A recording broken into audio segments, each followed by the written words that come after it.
Hi అండి. ఆడవాళ్ళకు వంట చేయడం అంటే విసుగొస్తుందేమో కానీ, కొత్త వంట ట్రై చేయడం అంటే మాత్రం ఎమ్మ హుషారు.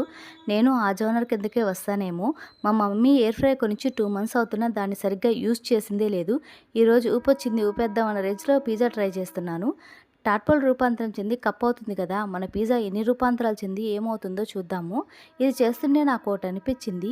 సైంటిస్టులు అవి కనుక్కున్నారు, ఇవి కనుక్కున్నారని ఎన్నో అవార్డ్స్ ఇస్తారు. ఇన్ని సంవత్సరాలుగా ఇన్ని రకాల వంటలు ట్రై చేసినందుకు మన ఆడవాళ్ళకి ఎన్ని అవార్డ్స్ ఇవ్వాలో కదండీ! వామ్మో!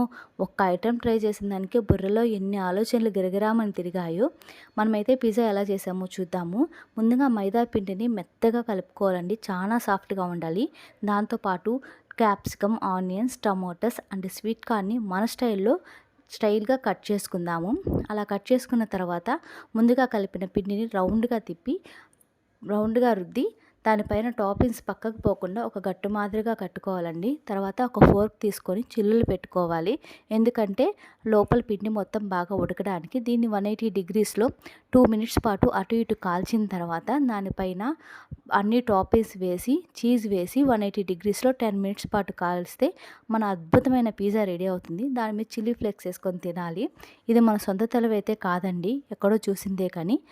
చే చేసే ఆత్రం కంటే తినే ఆత్రం ఎక్కువైపోతే ఇలాగే ఉంటుంది. కొన్ని క్లిప్స్ అయితే మిస్ అయిపోయాయండి. మెయిన్‌గా టాపింగ్స్ ఏసినదైతే మిస్ అయిపోయింది. ఇదైతే వంటల వీడియో కాదు కదా అనేసని లైట్ తీసుకున్నాను. మా బుజ్జోడిని ఎంతో సేపు అడుక్కుంటే గానీ ఈ వీడియో తీయలేదు. వాడి ఛానల్‌కి నేను ఎడిట్ చేసుకోవాలని వాడు వెళ్ళిపోయాడు. మళ్ళీ అడగంగా వచ్చాడు. సో, పిజ్జా అయితే ఓకేగా